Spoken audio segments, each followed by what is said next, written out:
right, so on page 371, we're going to go through questions 10 through 15. Okay, again, remember, it's okay to check with your calculator.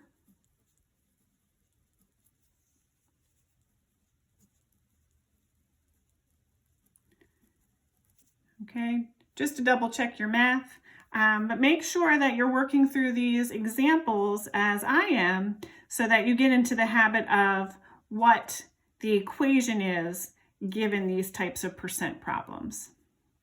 All right, so in the first three here, they're looking at the question, then they've set it up, translating of to multiplication, what number to a variable, and is to an equal sign.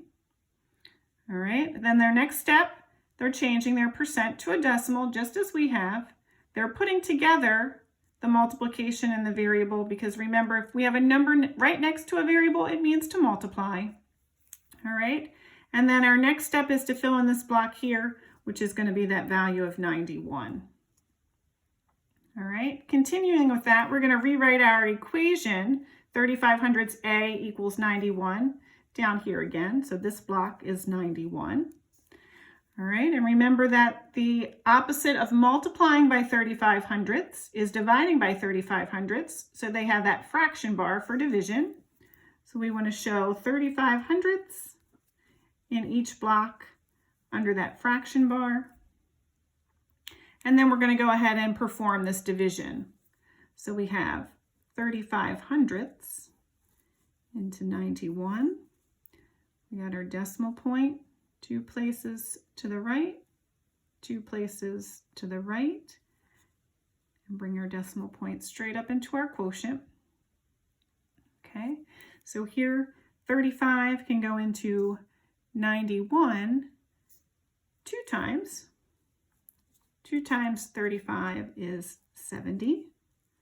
We subtract, we have 21 left. We bring down our 0. 35 can go into 210. Okay, let's think about that. Be 6 times. 6 times 35 is 210.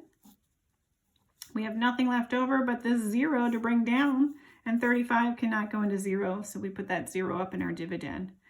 All right, so A, it looks like, is equal to 260, which means 35% of 260 is 91.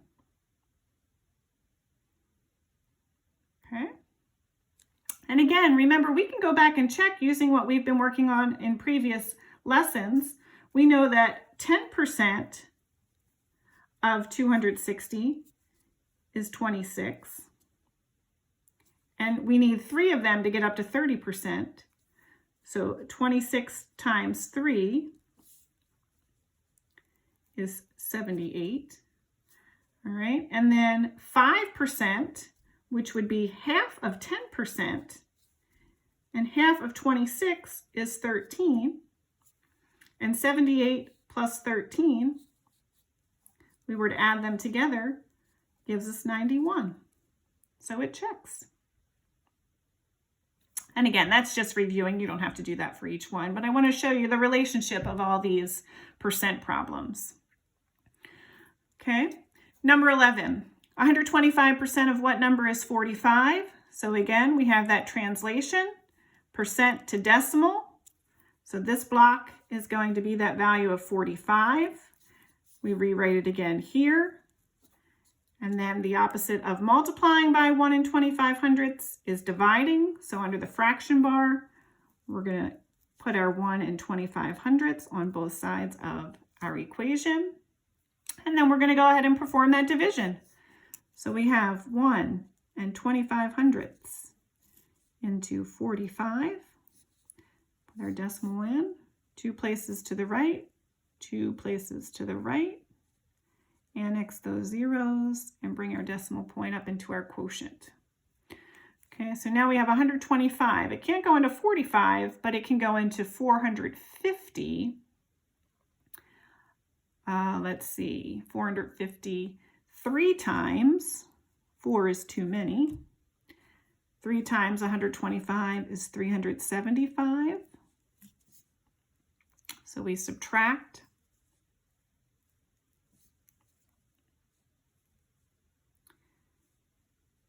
And we have 75 left over. We bring down our 0.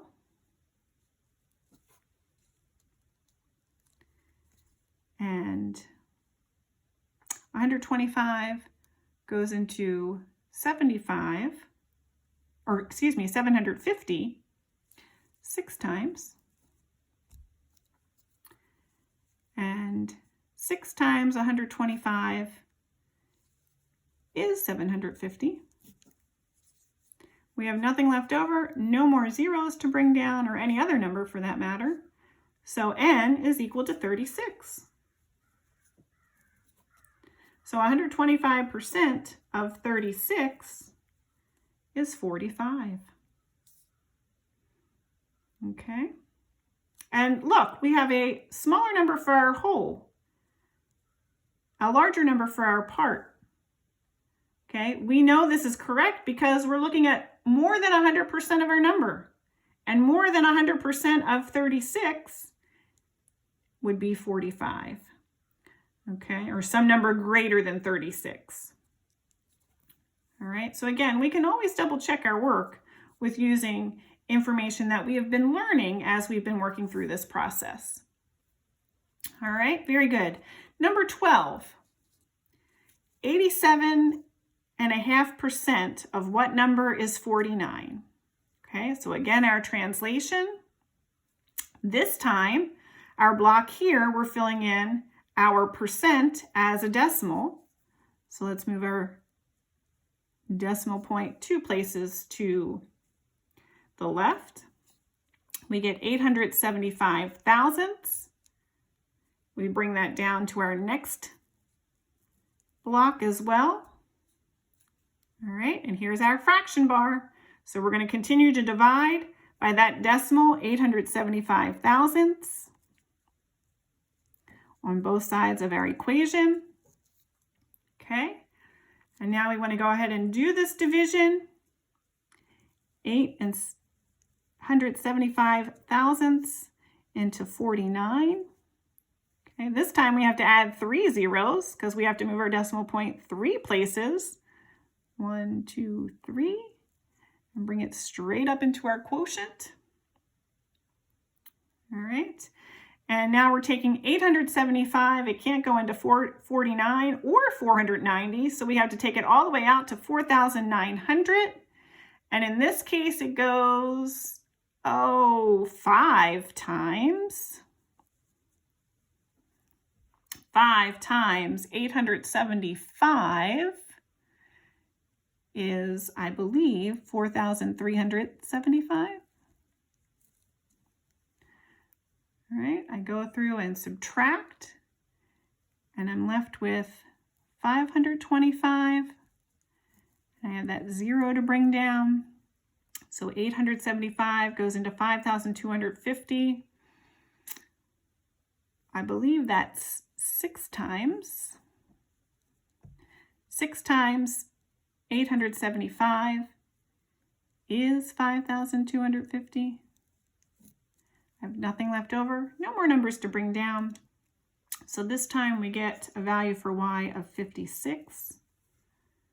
So 87.5% of 56 is 49. Okay, and here we have a whole that is larger than our part, which makes sense because our percent is under 100%. So a number less than 100% of our whole is going to be our part.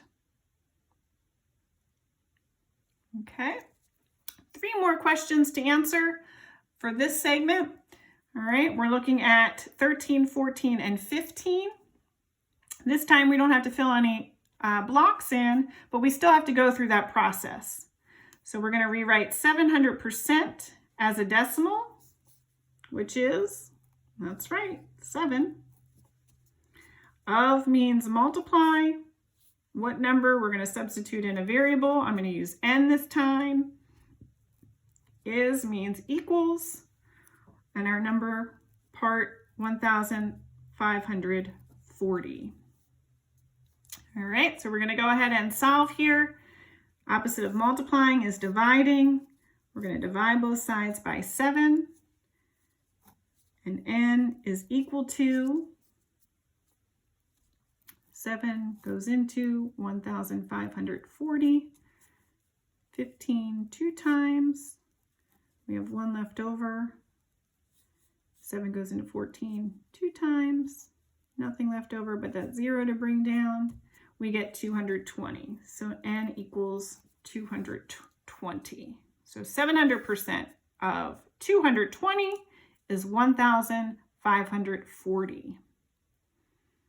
All right, very good. Moving on to number 14, we have 7/10% of what number is 35. Move that decimal point 2 places to the left. We have 7 thousandths times x equals 35. We're going to go ahead and divide by 7 thousandths each side of our equation. We find that x is equal to, all right, we have 7 thousandths into 35. This time we have to add 3 zeros because we're moving our decimal point 3 places to the right in our divisor, 3 places to the right in our dividend, and straight up into our quotient.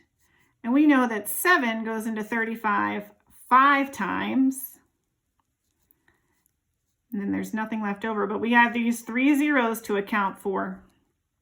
So we put them straight up into our quotient, and we have x is equal to 5,000. So 7/10% of 5,000 is 35. All right, not too bad. And last but not least, we have 56% of what number is 14. Again, change that percent to a decimal. We have 56 hundredths times n equals 14. Divide both sides by 56 hundredths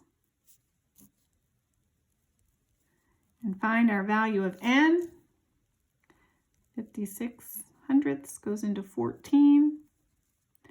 2 places, 2 places. 56 cannot go into 14, but it can go into 140 2 times. 2 times 56 is 112. Subtract, that gives us 28 left. Bring down our 0. 56 goes into 280 5 times. 5 times 56 is 280. Nothing else to bring down. So our value for n in this case is 25. So 56% of 25 is 14. And there you have it, guys. Okay, keep on working hard. Go through those practice problems, and you will be good to go on finding any part of a percent of a number problem. Good luck.